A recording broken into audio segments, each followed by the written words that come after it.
joining me for more analysis, Fox News contributor and former Deputy Chief of Staff to President George W. Bush, Mr. Karl Rove. Karl, what do you think of my theory, which is in line with the president's? I mean, these guys shouldn't be taking any breaks if they can't get anything done. Well, they ought to stay at it. There may get to be a point if they actually make progress where a working group that's trying to cobble this together needs a week or two of hard work on its own, and they may be able to let other members who are not part of that working group go home. But you know, I want to go back for just a minute to something that Adam talked about and that you've alluded to. Next week, there's going to be this vote on moving, a procedural vote on moving to repeal and replace, straight repeal of Obamacare. And there are some Republicans who said they may not vote for that. That's right. Well, for a minute, let's think about this. There may be a lot of Democrats who say, we'll vote to proceed to that in order to demonstrate that the Republicans can't pull together the votes to repeal it like they did 2 years ago. So the vote to proceed may actually get a lot of Democrats who say, I'm not voting to repeal Obamacare, but I want every Republican put on notice. I want them put on the record as to whether or not they're going to vote again to repeal Obamacare, because we had 50.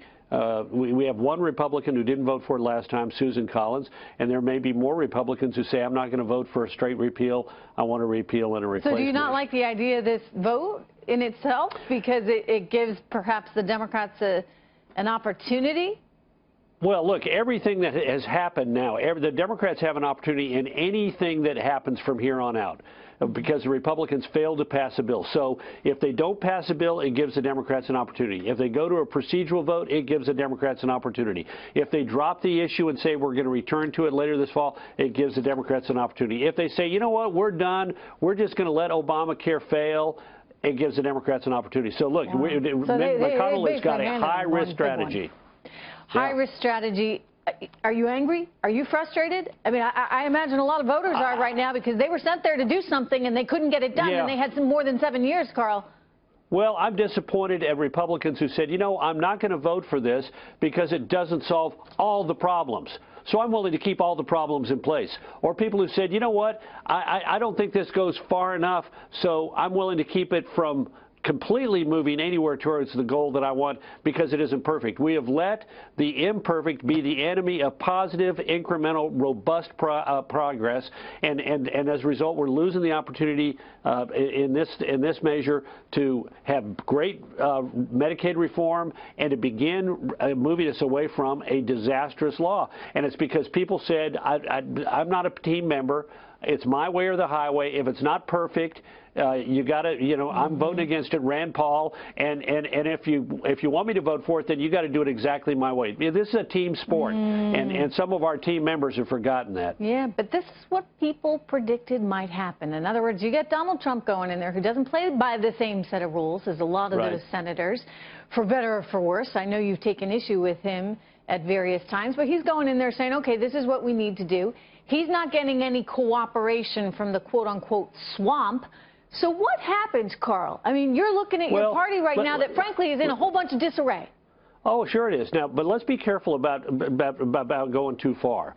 He's getting a lot of cooperation from the leadership. They have fought hard for this.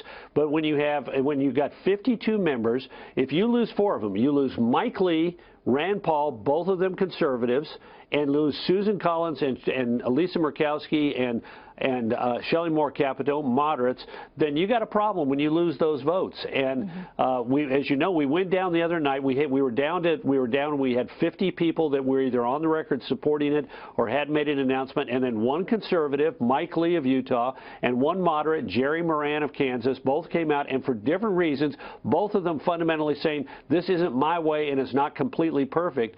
They're what brought it down, but Trump has had support from the rest of the caucus.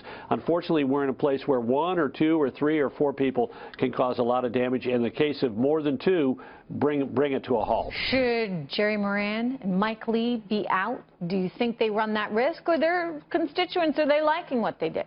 Well, you know, it's a long way from when they're up for election. I would say this: we got lemons. Let's make some lemonade. And what they ought to do is say, okay, we're gonna pull back. We're going to start fresh. We're going to come at it new. What do you agree with? What do we not agree with? Let's see if we can find some incremental progress. Maybe we don't do it in one big bill. Maybe we do some smaller things and try and get them done. There get to be parliamentary issues with reconciliation in order to do that. But you still got the Mike Lee problem. You still got the Rand Paul problem. You still got the Susan Collins problem. Well, maybe they wait. Maybe the passage of time, maybe the next week or two is going to convince people that, you know what, I shouldn't stand in the way of progress. I mean, look, Senator Paul, do you think he's feeling comfortable right now? He is trying to get on every cable. Fine.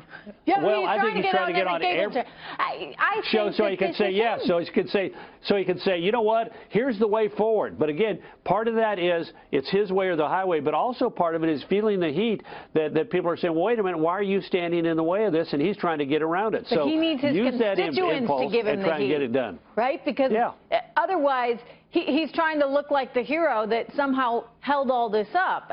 And I guess, Karl, the problem for the Republican Party is you have these individual, quote-unquote, heroes that are standing in the way of progress, but they seem to be getting the support from their factions. And consequently, you know, I don't know how, and it's a real shame. I got to tell you, it's a real shame because there's an opportunity here, and if you squander the opportunity, I think that the entire party is going to be in jeopardy. I agree. I agree. It may not come back again to the opportunity. And you're right. Look, the House managed this problem with the Freedom Caucus. Every Freedom Caucus member who was a member of the two committees of jurisdiction that worked on the House bill, the Energy and Commerce Committee and Ways and Means, every one of those Freedom Caucus members voted for it. Voted for the House bill. The Freedom Caucus members who were not on those committees felt free. You know what? I'm not on the committee. I'm not bound by anything. It has to be perfect or I'm voting against it. Now, but they got it through the House. The Senate, though, has fewer members, smaller margin, different culture, and so it gets even more difficult to keep everybody together. Trent Lott, the former Republican leader in the House, once said it was like herding cats every single day, and that's, I think, an apt description of trying to lead the Senate. Yeah, not an envious position, obviously, but I'll tell you, my biggest fear, Karl, right now is that this is going to mess up everything for tax reform. Absolutely. As a market reporter with a market right now of 45 points, I got to tell you, the market has put a down payment on tax reform, and if this stands in the way, I think you're going to have real problems ahead. Your thoughts on what it does to tax reform? Well, in a funny way, I think right now it probably increases the likelihood of getting something done because the Republicans are going to say, you know what, we can't fail on both of the big things we said we would do. We're going to.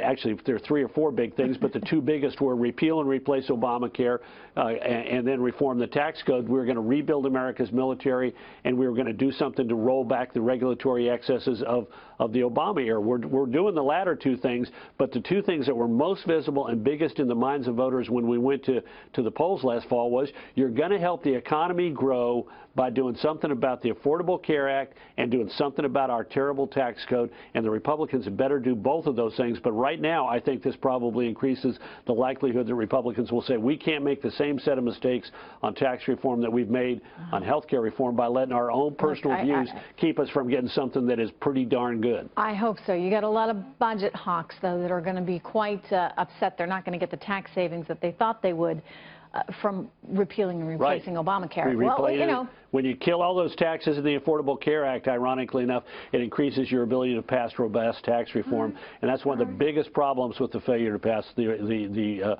replacement legislation. Yeah, indeed. Well put. Karl Rove, thank you very much, sir. Thank you, Liz.